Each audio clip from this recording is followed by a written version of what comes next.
Hey guys, welcome to another episode of Genuine Chit-Chat. This week is part 2 of my chat with Junior of We the Lifers. Now, if you haven't already, check out part 1 because it kind of describes what We the Lifers are and what they kind of do. But if it's your first time to the podcast and you don't fancy part 1, then you can continue onward because it's a great chat. In this episode, we continue our talk about face tattoos and we talk about sort of other controversial tattoos, including things of drugs. And we talk about fame and racism, including racist jokes. We talk about empathy, being offended. And we talk quite a bit of sort of homosexuality and just not really understanding how people can be homophobic while simultaneously actually kind of talking about it and stuff. We talk about handmade goods, delving a bit more into We the Lifers, and we get into how We the Lifers kind of started. Well, in part 1 it was more how they started, more this part is sort of when and what sort of whether it's just a moment or whether it's like a progressive build up of things. Talk about collaborations, especially one with the Signature Brew House, a little bit of the Church of Satan, kind of right at the end, a little sprinkling of that because why not? And that's about it for this episode, really. Before we get started, there's going to be a promo for the Exceeding Expectations podcast. So I've included a link for all that in the description and whatnot below. Yeah, then we'll just get straight into it. So, thanks as always for tuning in, guys. You can check us out on Instagram, Twitter, and Facebook. Instagram's genuinely the best place. I just do audio snippets of new episodes, movie reviews, other parts of my life, and photos that go along with it, including 2 photos of myself wearing t-shirts from We the Lifers that I've had from Junior. So that's amazing. And if you're interested in seeing them before checking out their store for whatever reason, check out my Instagram. Anyway, thanks as always for tuning in, guys. And I'll be back at the end for more information. Exceeding Expectations is a podcast about people that love their work and who go out of their way to give their customers an amazing experience. Each episode, a different guest delivers great tips and fascinating stories about customer experience. No matter what industry you work in, you can listen to the tips and stories from a completely different industry from your own. And with a little creativity, you'll find a way of making that work in your own industry, and thus having something quite unique compared to your competitors. You can search for Exceeding Expectations in the podcast store or go to exceedingexpectations.me.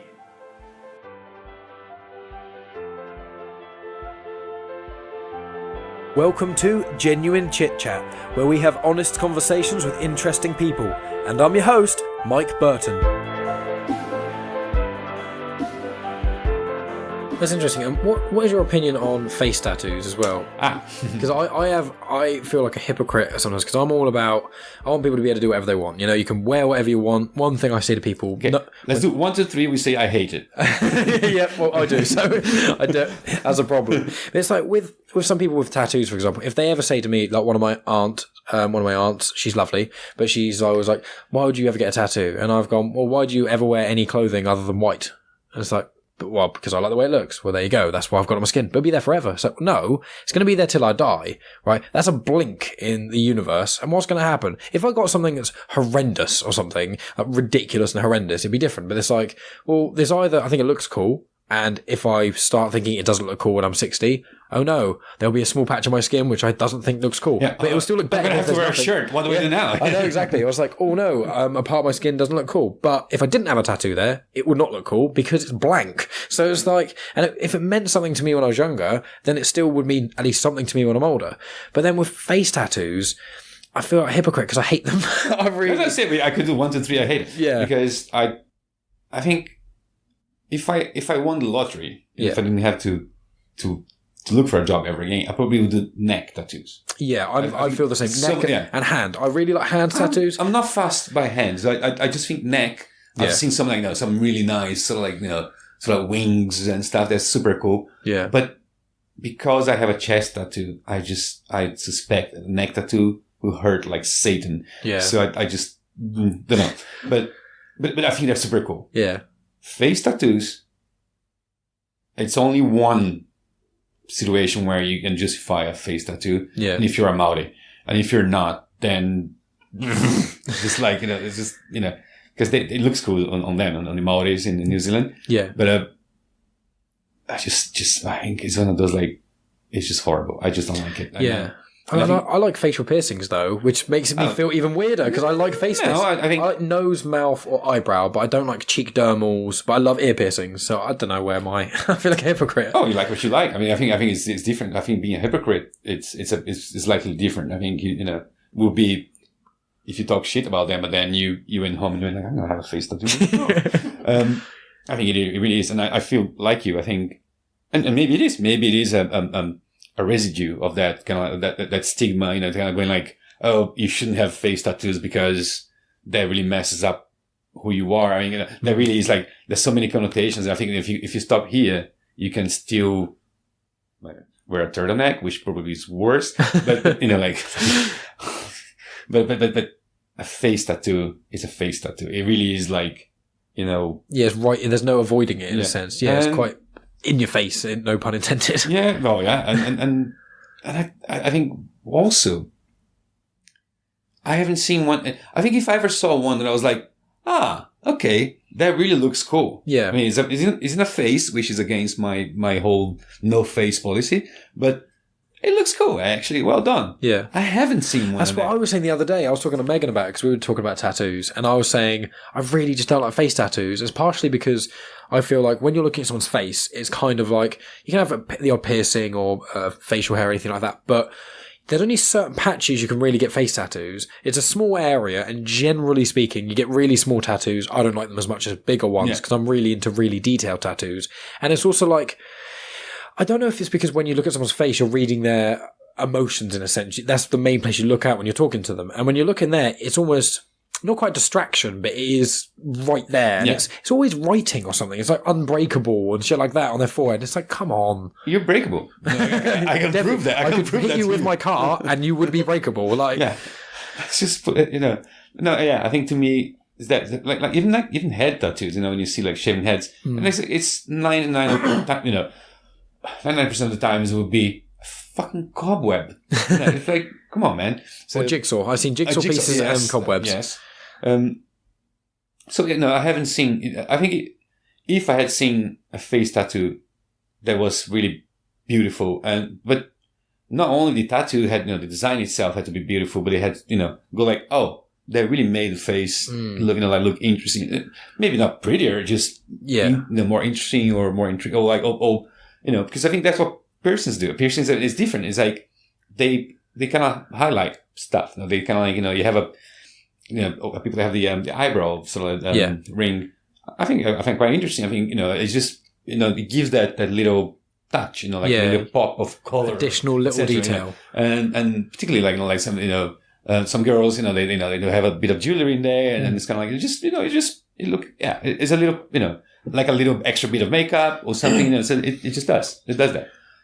I think a tattoo just, as I said, it just goes like, it's like having a fucking eye patch. There is no situation where an eye patch looks good. Yeah, that's a good way of putting it. Apologizing to people anyone who's listening they need to, or pirates, but it just I do wonder if this is going to be one of those things because the only people we see now with face tattoos is basically mumble rappers, the ones in the pop charts that basically, because I like rap music, as I've said, but I do not like mumble rap. I do not like rapping about how much better you are than everyone to a minimalist beat, to lyrics that suck with no flow and heavily auto-tuned, because anyone can do that. And I feel like music is obviously art, and art should be one of three things. It should make you feel something, it should be something really, really different, or it should be something that no one else, or at least someone who has a lot of skill, can do. And that's generally, when I'm talking about art drawings, that's why I hate when you have like a canvas which is all one colour, here's loads of different shades of blue, up and down. It's like, that's crap, anyone can do that. But that's what I feel about that music. Like a lot of Drake, for example, a lot of his new stuff is just like, it's crap. It's like, it's talking out of tune with auto-tune on it. It's out of beat, and the beat is just really quite a minimalist that anyone could make it in GarageBand in about 5 minutes. Yet, I couldn't tell the difference between that and something good. Well, yeah, that's the thing. But it's like, I like Post Malone, but I really love some of his songs. He's one of the most mainstream ones. But he's still in that kind of genre, and he's recently got a face tattoo which says "Always Tired," which looks shit. Oh God! But I know, it's just like, for God's sake. But it is that thing of like, with the art side his tattoo says "Always Tired," always under his eye, and tired under the other one. Legit. How bad is that for an idea for a tattoo? And Unbreakable, there's a singer of a band called Falling in Reverse, who used to be in Escape the Fate, and he's got Unbreakable written here. it's because he went to prison and stuff, and he got out, and he thinks he's cool and edgy now. And it's just like, all these things just bothers me, because art and music and stuff, it should be about expression and things, and these people aren't expressing. Funny though, because he's been to prison and he tattooed Unbreakable, but he didn't tattoo Unrapeable, did he? Yeah. That would have been good. That would have been clever. Yeah, all people get those teardrop tattoos as well. That is that's a gang tattoo. But that's a gang tattoo, and I think that kind of thing, really, not to wish, bad things on people, but like, fuck, man, and I really hope some, a proper gangster, when they stop you, is like, you know what that means, boy. Yeah. Do you? Because if you do, you're fucked. And if you don't, you're fucked. Yeah. It's like, because if you don't, you shouldn't have done it. And if you do, have you killed someone then? Have you? Exactly. It's just weird. Why would you do that? I mean, why would you do that? Yeah, why do you want to? One thing as well is, like, I haven't got an issue with drugs or anything like that, and I personally believe that cannabis should be legalized, mainly because it's less damaging than alcohol. They've done it in loads of other places. It's fine. Medicinal as well is a real big thing for me as well. My dad passed away of cancer a few years ago. I feel like if he'd have been able to get that legally, it'd have made things better. Yeah. But I wouldn't get a cannabis leaf tattooed on me. Do you know what I mean? But some people do, and it's like, but on their arm though, it's showing, because it's illegal. If it was legal, it may be a bit different. But I've seen people get it on their forearm, and it's like, you're just hindering your own potential job thing. But I don't know how I feel about that, because I think there's a line there, because I was going to mention that before when we were talking about tattoos. I think the same way one of my rules is, don't ask what I mean. The other one, I promise myself I would never judge a tattoo. Yeah. Because I think, if I saw you, if right now, if you hadn't said all you just said, and you had a little, marijuana leaf tattooed in your arm, I wouldn't go like, dude, what do you think? Oh, exactly. I wouldn't do that either to people. I would think it a little bit, but I wouldn't judge someone if I saw that. But I think, but you're right in terms of, you have to make that judgment. You have to go like, okay, I feel very strongly about, like we were just talking about, the whole like Brazilian elections and how we're about to elect a fucking Nazi for, it's just like it's 1964 all over again. But like, would a tattoo a swastika on a kind of like a crossed out swastika on my arm? I don't think I would, because it's like, no, I do believe that, but I don't want that to be what defines me. I don't want that to be people go like, I don't want to start conversations by people going, oh, you smoke weed then. Yeah. Or, oh, it's like, do that, but just be aware that that's going to define you. Yeah, yeah. So I think that's where the line is. I think, all my tattoos are very, like they mean a lot to me. But like, I also made a point of, think a little bit about it. Just kind of think about, for instance, I have to live with this. I have a tattoo on my leg that says, sorry. It's not about the bike. And it has a bike sprocket on it. It's a bike wheel. Yep. Not a lot of people know that is. It is the title of the first Lance Armstrong book. Oh, okay. So his first book is called It's Not About the Bike. Yeah. And because I'm a keen cyclist and I cycle everywhere, and then I used to do quite a bit of long distance cycling, etc. He was a huge idol of mine. Like I just could not get enough of the old Lance Armstrong. I had all the DVDs and etc. Just like like one of those like fucking lesson. The legend. Got cancer, came out. We're like, fuck you, cancer. Yeah. I'm gonna win 7 Tours de France. Blah blah blah blah blah. Obviously, comes out. He was drugged for the whole fucking duration. And not only he did that, not only he was on drugs, but he ruined lots of people's careers by suing them, because he was like, I'm not doing drugs, and if you say I'm doing drugs, I'm gonna fuck you up. Yeah, and he did. Like, people actually killed themselves over that. Jesus. And so he's really bad news. But it's there. The tattoo's there. Would I consider doing something about it, like either like removing it or doing something on top of it? It's like, well, no, because one, it's the phrase still works. It's like, it's not about the bike. It's about a lot of other things. Sadly, is tied to that book, and and the book's tied to the person. But like, it's what it is. And if someone wants to, if it never happened, I think only another cyclist will come to me and go like, ha, how do you feel about that, you idiot? Yeah. I would go like, oh, you're gonna have a conversation about it. It's like, it's still valid, and etc. But yeah, I think in just in hindsight, I know now, a next tattoo I do, I might always go, okay, does this, is this going to come back to haunt me? It's like, if you have something that goes like, oh, I really love this thing. It's like, okay, fine, we still do it, but can this potentially come back to I feel like that with music, because we mentioned Slipknot a couple of times. Slipknot is my favorite band ever. They were the first band I got into who were proper heavy, and it basically changed my perspective on music, and it opened the doors to loads of other heavier bands and things.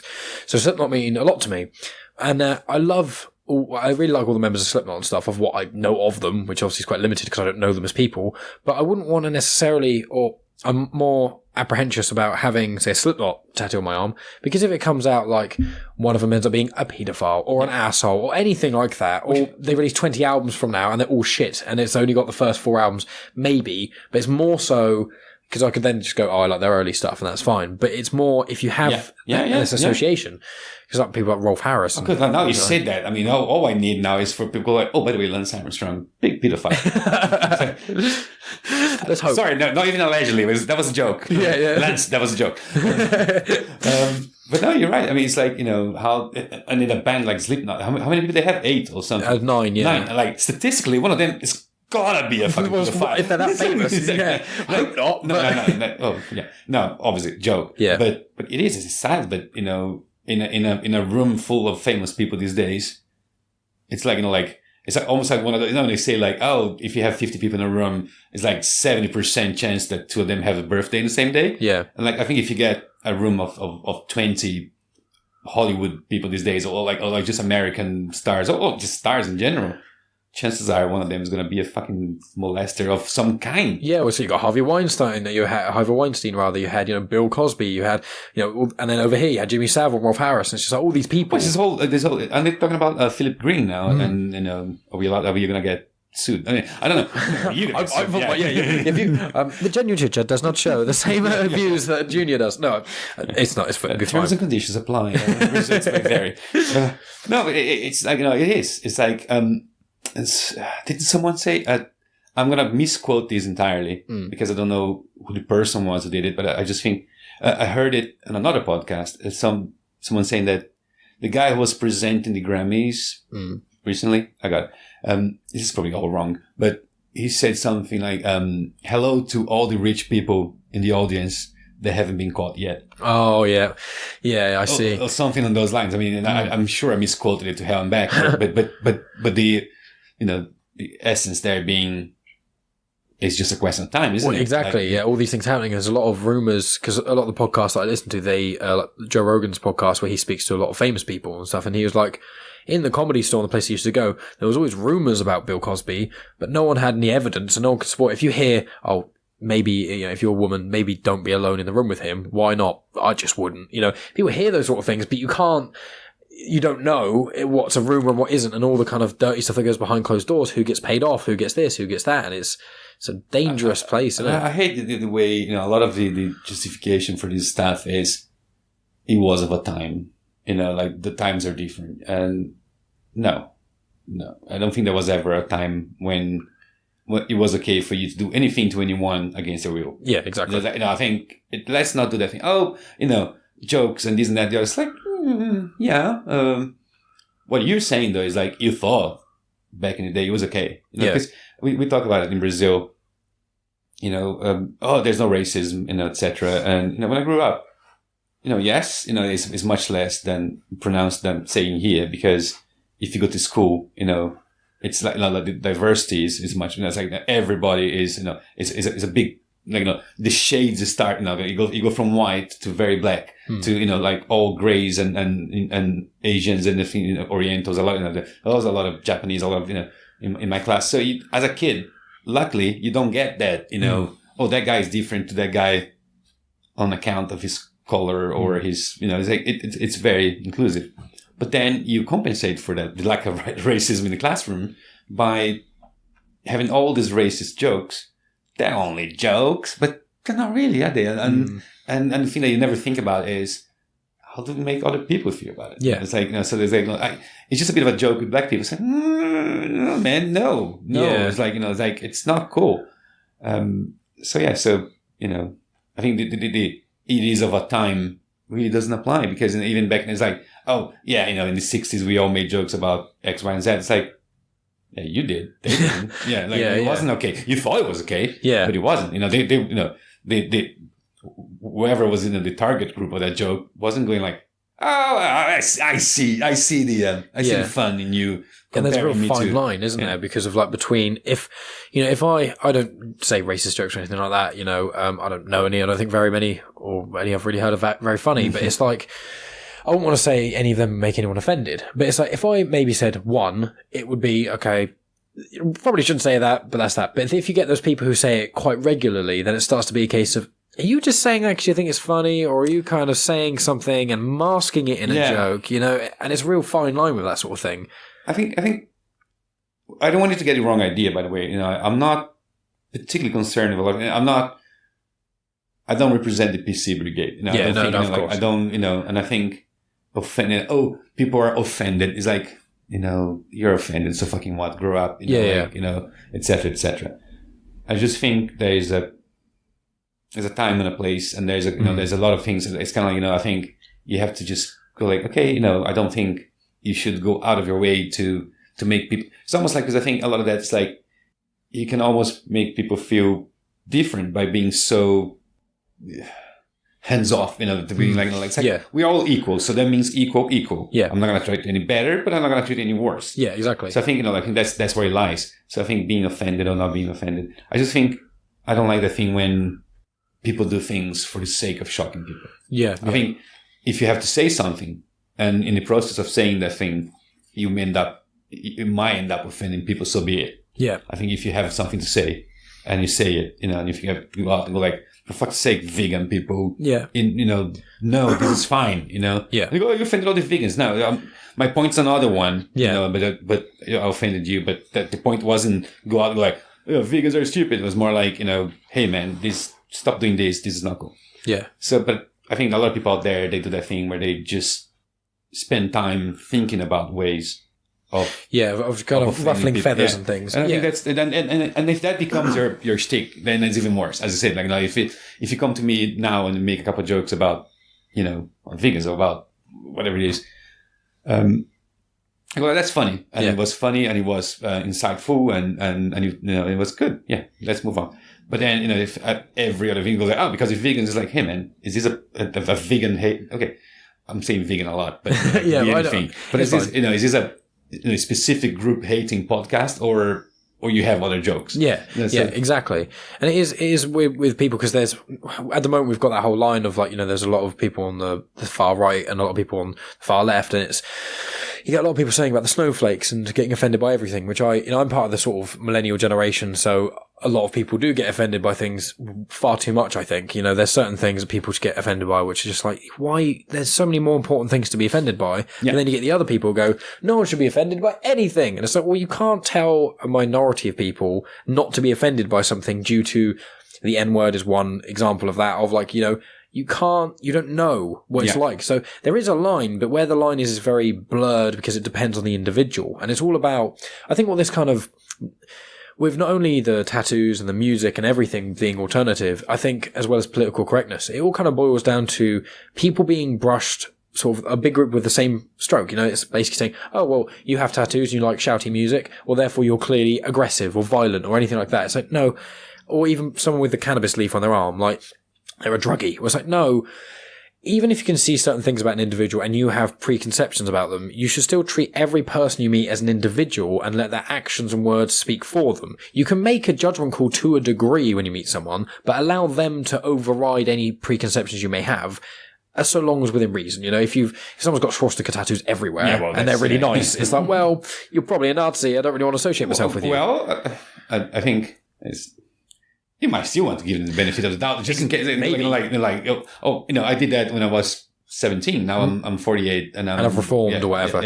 But so why do you still have it? It's like, well, I haven't got around. Yeah, I've got the money to get the laser surgery and get them tattooed over. Okay, bad example, but I just think also the one thing I don't understand, I think, just in terms of yes, it's snowflakes, great. I think yes, there is the danger of people being offended for for things that they shouldn't be offended about, or kind of like, going out of their way to be offended. There's this whole gender minefield now that I try not to go anywhere near. Yeah. Same. But the one thing as a person on the other side, and by person on the other side being, I have a slightly thicker skin for being older, I think, more than anything else. Yeah. Like, I think you just get tired and of kind of going like, I'm not gonna just, yes, you take that point. Yeah. I think the one thing I don't understand, and again, just going back a bit to the elections in Brazil now, how much of it, is about homophobia, and it's like, I do not understand why people are so vocal about, being against, things like homosexualism. It's like, I never got that. I don't understand. It's like, why do you care? I mean, I don't understand. I genuinely don't understand homophobia. Yeah, I have no idea. It's not I'm not just saying that to try to 100%. try to make up for the other shit I said before. It's more like, racism, I'm not even going to go there. It's like, I just don't get it. Yeah. But yeah, homophobia, it's like, why do you care? I don't get it. I just don't get it. There's no difference at all between, it's like two, a straight man and a homosexual man. They could live exactly identical lives, except when they go to bed at night, they are maybe cuddling or sleeping with a male or a female. But sex doesn't affect anyone apart from the people involved. Do you worry about the sexual lives of every single person in the world? Because if you do, then maybe you should go like, oh yeah, but I worry about, I'm like, I love them all. So I'm God. It's like, no, it's like, look at them. Like in Brazil, they say, like, no, shameless. It's like, there's no shame to be had. Fucking look the other way. Look over there. It's like, look, I don't know. Offended, man. Fuck off. You spend the whole day looking into your fucking smartphone. Keep looking at your smartphone. Yeah. Don't look at him.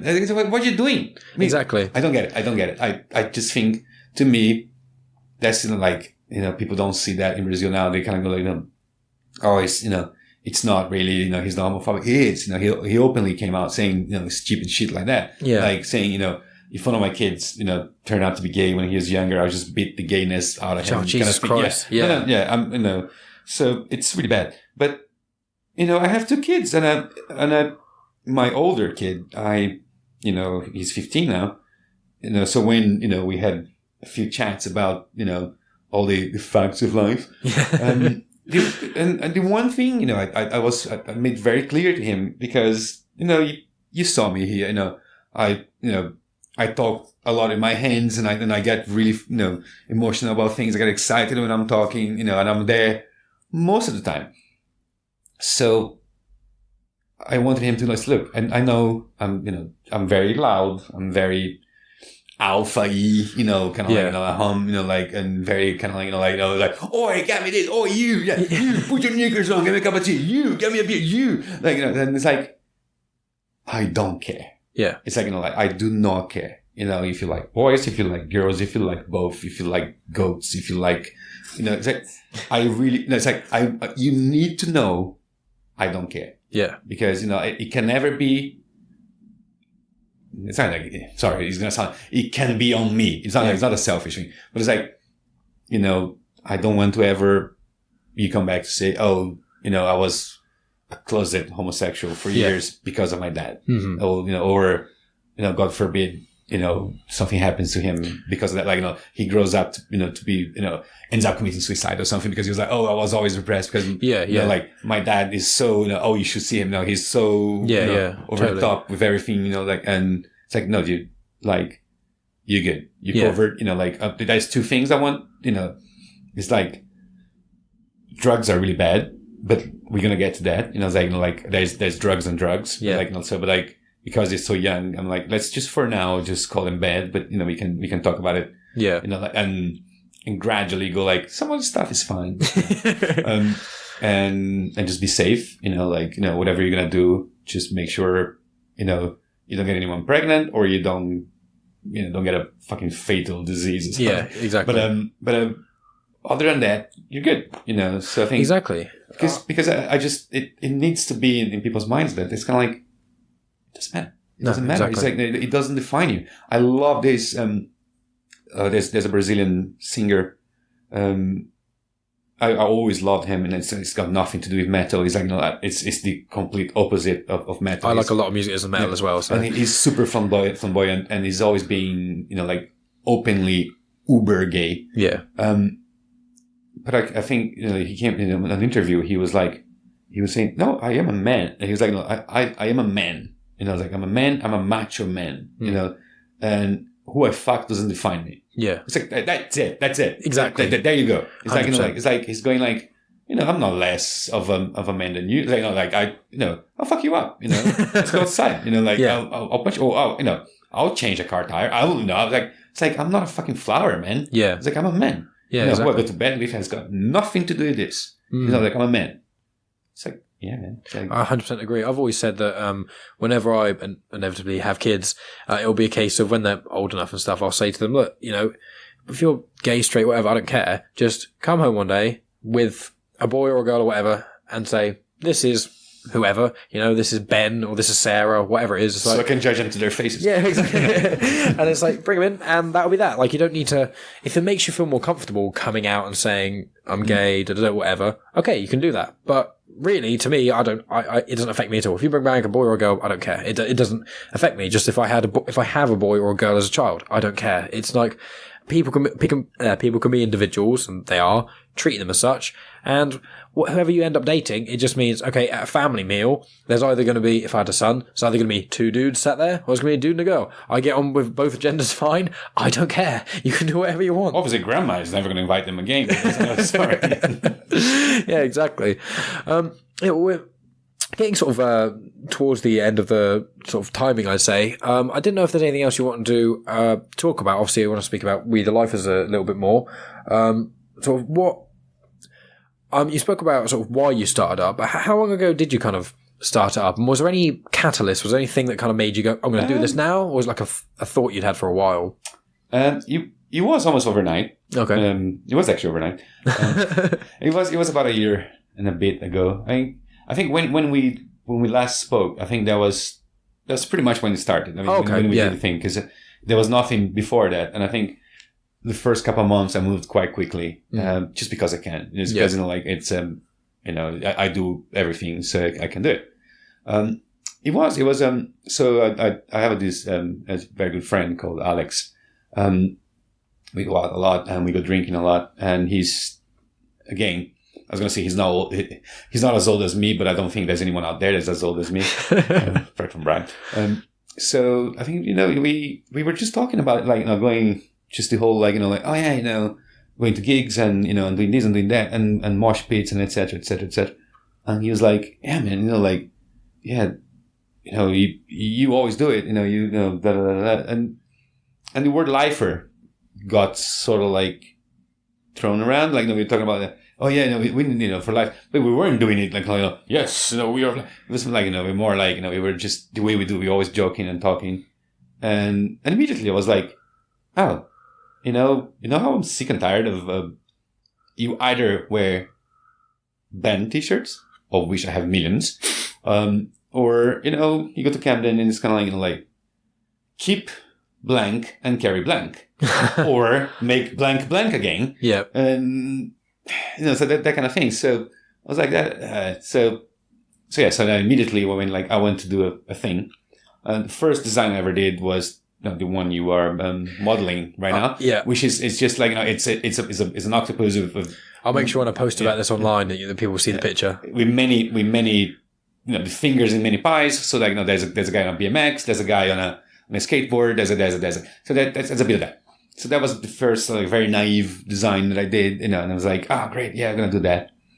So so that was that, and for a while I really didn't know what to do with it, because you go and you open a little Shopify shop online where you sell a t-shirt here and there, it's fine. It's not, I have a day job, this is really not a source of income. Yeah. More of a source of outcome. But then I think there's a couple of things that I want to do. I think the future of this, from the very beginning, it was supposed to be almost like a community thing. It's something like getting the lifers out there together, and also giving people a chance to maybe show some of their stuff, either on my blog or even sell it through the website. Because, for instance, like, so my wife, her sister's nephew, it's a terrible story. He's really heartbreaking, but so he's. I remember first couple of times I went to America when we started dating. I met him. He was probably as old as my son is now, or even younger. So he was just a kid, but he always wanted to join the Marines, which he did, like again, like one track mind, like super, and he joined the Marines. And he went on a couple of tours of Afghanistan or Iraq or both, and he's back now. And then I saw him last time I went to America, and he is entirely PTSD.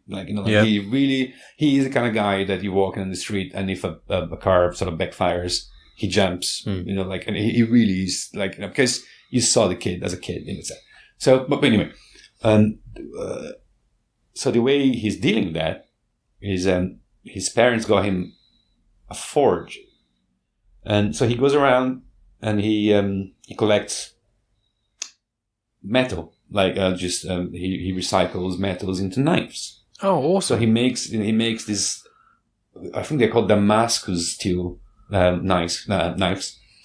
So last time I was there, I bought one of his handmade knives, and it's it's the knife version of my t-shirts, for instance. It's rough as fuck. It's it really is it screams like handmade, but in a very nice way. Yeah.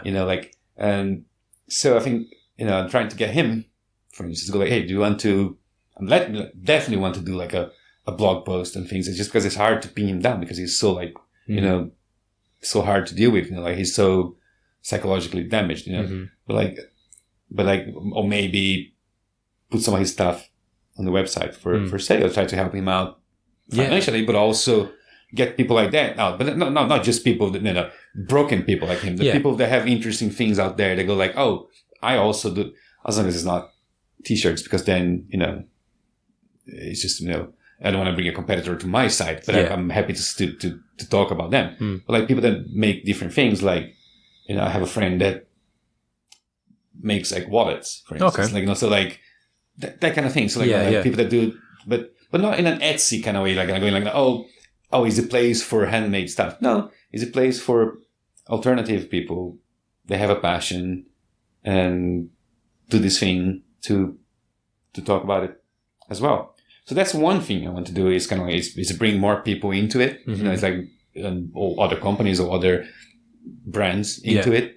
And just make either, make them available on the website, or make sure people go oh, by the way, if you don't like any of these t-shirts here, not a problem. This other guy makes t-shirts even better. So you just go and have a look. But also one thing that I've been doing more of, and I think that's the thing that I really like doing. Again, I make no money out of it, but it's great. I love doing it. I do collaborations with people. I think that's a really cool thing to do. For instance, there's the just down the road from us, there's a brewery called Signature Brew. They basically what they do, they do a lot of collabs with artists. The last beer they did was with Alt J. Okay, yeah. So we actually got to go and at the launch of the guys from Alt J, they were there. Oh, awesome. I have the worst Alt J story in the world ever. Not sure I want to tell you here, but you don't have to tell me. We can tell off the air if you want. One day. And they're just down the road. So I dropped them an email and I was like, hey guys, I'm up here, you guys are down there. How about we do a t-shirt collab or something, something that you can give, when you go, because they do a lot of, they take their beers to concerts and stuff. They're getting bigger now, they're getting much bigger. I think I just saw a post from them. They're doing a collaboration with Prodigy for the next, but I think it's just, from what I understood, is a PR thing for them. So I don't think they're going to have them available for say. They might, but limited edition sort of things. Yeah. But it was amazing, so that kind of thing. So I got in touch with them and I went down to the brewery and they were like, yeah, man, what do you have in mind? It's like, maybe I make a t-shirt for you guys. I design a t-shirt You guys, pay cost, and a bit cover costs and the screen and that kind of thing. And I get a logo on the back, and you guys just do whatever you want with the t-shirts. But it's just what I got from there was one of the best things that ever happened to me. That I got the first batch of t-shirts I made for them, I got paid in beer. Oh wow, that's awesome! It was one of those things, because we were there, and it was the kind of it's community. He's swapping product for product. Because he was like, would you mind being paid in beer? It's like, to be honest, if you gave me money, I was only going to buy beer anyway. and I got a much better deal because they were like, no, here's a t-shirt at cost price. I was like, here's a beer at cost price. Like, sweet.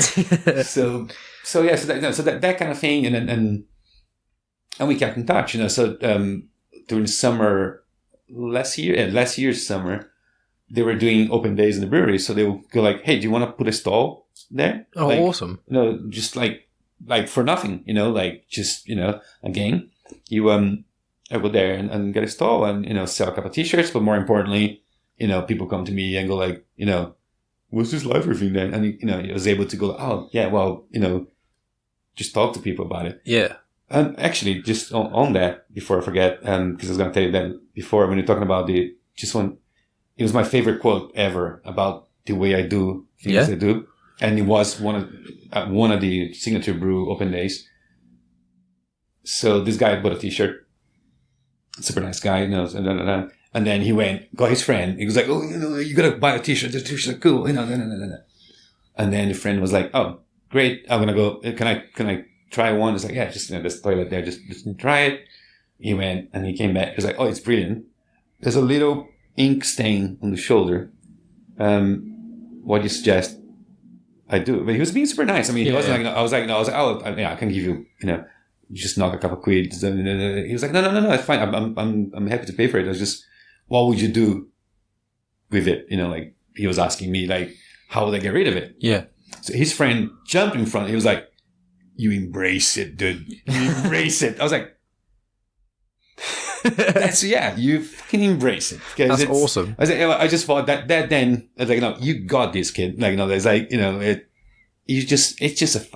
a little, tiny little thing. I mean, think about it. I should have cleaned it, but it's like, but it's there. It's what makes it unique. Yeah. It's like, just roll with it. So I thought it was great. It was like, it's what it is. Just embrace it. So back to thing. Yeah. So I think what I'm doing more now is, collaborations. So I'm doing a t-shirt now for this barbecue brand. But also that's run by a guy I met through some other people that is a super interesting guy. The only person I ever met in person who is a member of the Church of Satan. Oh, okay. Don't know if I'm allowed to say that. Anyway, you can say anything. I don't know if he minds me saying that, but I didn't say his name, so that's fine, Mark. Yeah.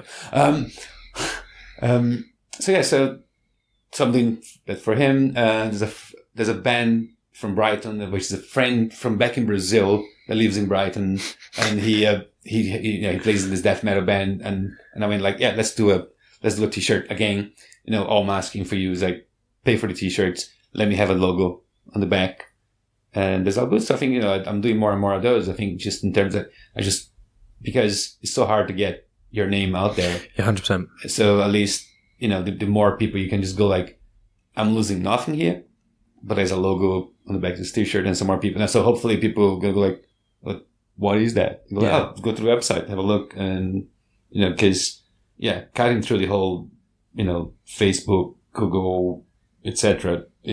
You either have lots of money or you get creative. And I think the way I'm getting creative about it is just making sure the right people, like people in interesting brands that we have some sort of connection or a band, that we have a connection, for instance, that I do stuff for them and they pay me back by being human billboards. Yeah.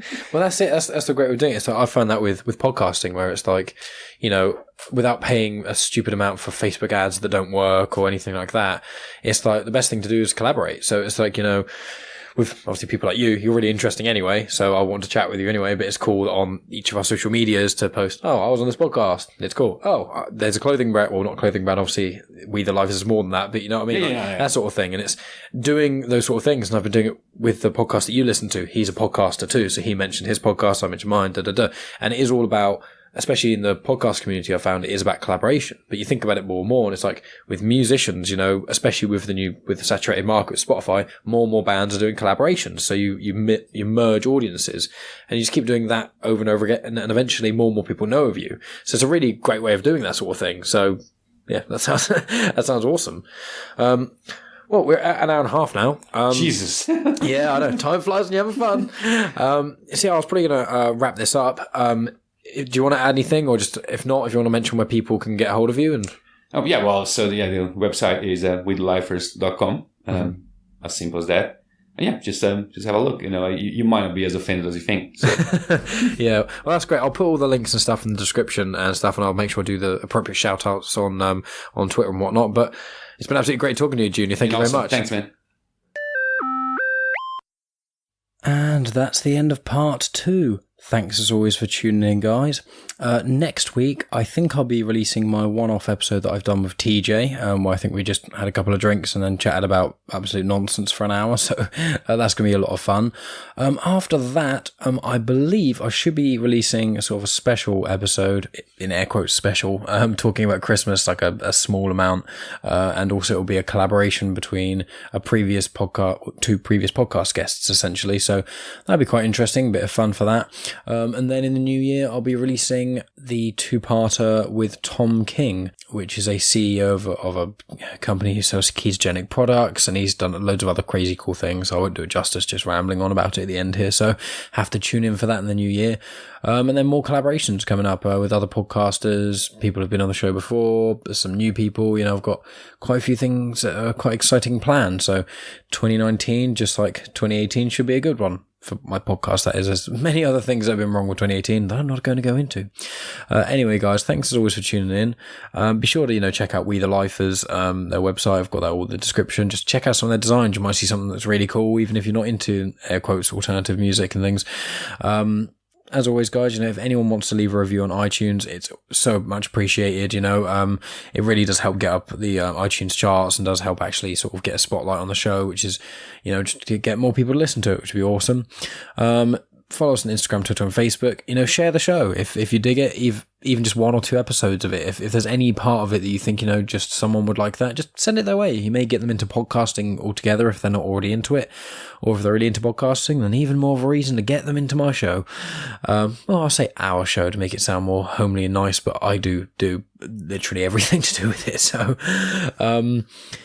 thanks as always, guys. Follow on the usual places. Send a review if you feel like it deserves it. I love each and every one of you, and I'll talk to you all next week.